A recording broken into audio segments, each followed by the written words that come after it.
Jeff Ames as he comes and shares his testimony.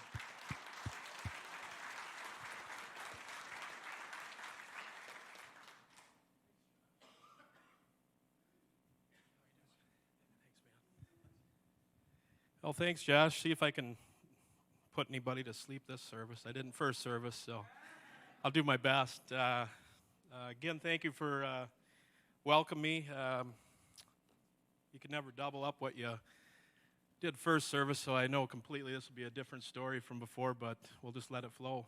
So a couple weeks ago, Pastor Andy, he texted me, and my phone was going off, bing, bing, bing, bing, and finally, when I was pulled over and parked, I looked at my phone. I'm reading all this stuff, and he asked me if I'd stand up and talk and give you guys a testimony about what's happened for me in the last, well over a year now for me. So I do want to start with James 1, verses 2 through 4. Basically, that says there are trials, says that trials are an opportunity for great joy.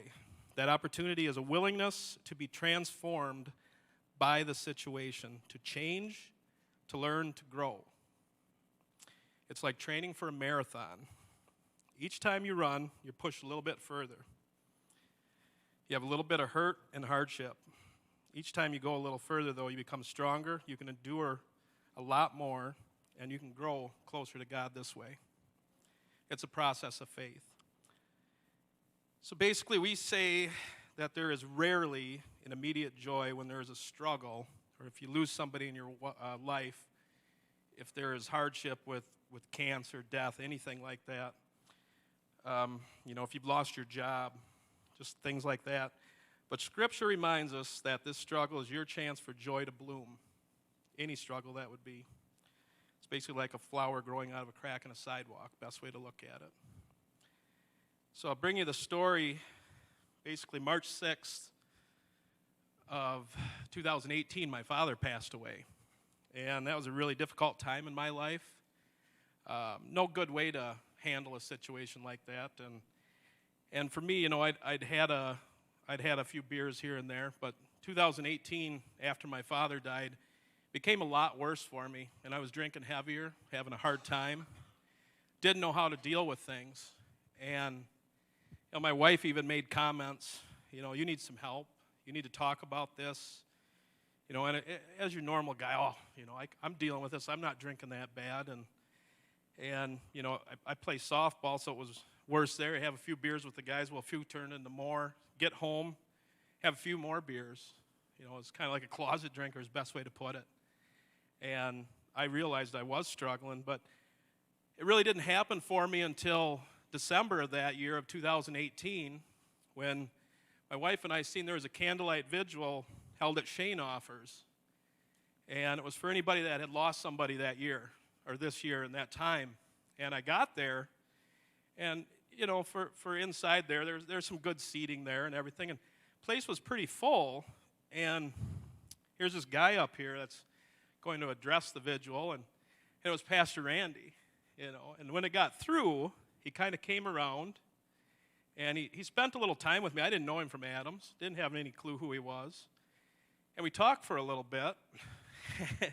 And a funny part of this is, a couple weeks later, I don't know what possessed me.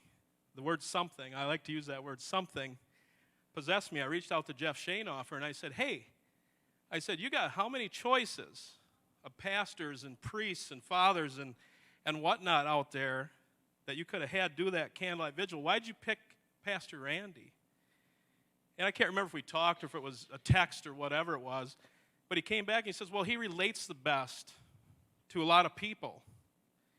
And, up to this point, I've really learned that now. So a few weeks go by again, I'm driving. That's something again. Says, you need to call the church and talk to Randy. And I told my wife that too. You say, I want to talk to this guy.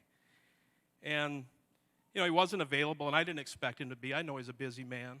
And he calls me back maybe an hour or so later, and then that Friday comes, and I met with him for 2 hours in his office and just hung out in the chairs in there and talked. And we didn't talk religion. We didn't really talk nothing. He just heard my story and, helped me realize the way I was dealing with things everybody deals with things different. I didn't cry about my dad passing. That didn't, and I felt bad that I didn't. I was doing little things in my life that year after he passed. Part of the story that I didn't get into in first service, but I got back into ham radio, like the movie Frequency, if anybody's seen that movie. And my wife and I kind of joked about it. She says, you're not going to reach out, talk to your dad through this. And my dad enjoyed that. When I was a kid growing up, I got into ham radio and CB and all that stuff. And I started planting bulbs and doing some garden work. And my dad enjoyed that. They were featured in Birds and Blooms magazine. He had a beautiful yard. Nothing's going to bring him back. So Randy and I talked about that. And that Sunday I showed up. This was a Friday. I said, I want to come here. And I show up that Sunday. And, I meet, who do I meet for coffee? Phil Schreier. And Phil and I have known each other for quite a few years, worked together actually. And Phil starts to introduce me to people at coffee. I met Randy back there, and I'd met Aaron. And, the list kind of goes on now. Adam and Jesse back there. I started meeting people, and it felt really good. It's like, wow, everybody cares here. And I was really drawn, to keep coming back here. So then we met again the following Friday, a couple more hours. Again, we just sat and talked. And I had somebody to talk to. And it's like, wow, where's this guy been? So he was kind of my sounding board. It felt good. So I kept coming back.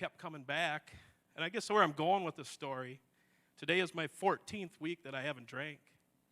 So I'm very happy about that. Thank you guys so much for that. So for me to reach out to somebody, to reach out to everybody here, and Randy to ask me to talk about this, I'm not embarrassed by it. I've talked to other people about it. It's just, I don't know, that something again put me here. I'm so very proud that it did. I love sharing my story, and I extend that to anybody here that might have, anything like that going on in their life, having a hard time. Maybe you need somebody to talk to. I'll listen. Grab a coffee with me sometime or whatever. I'd like to extend that because I'm here to listen too, and so is God.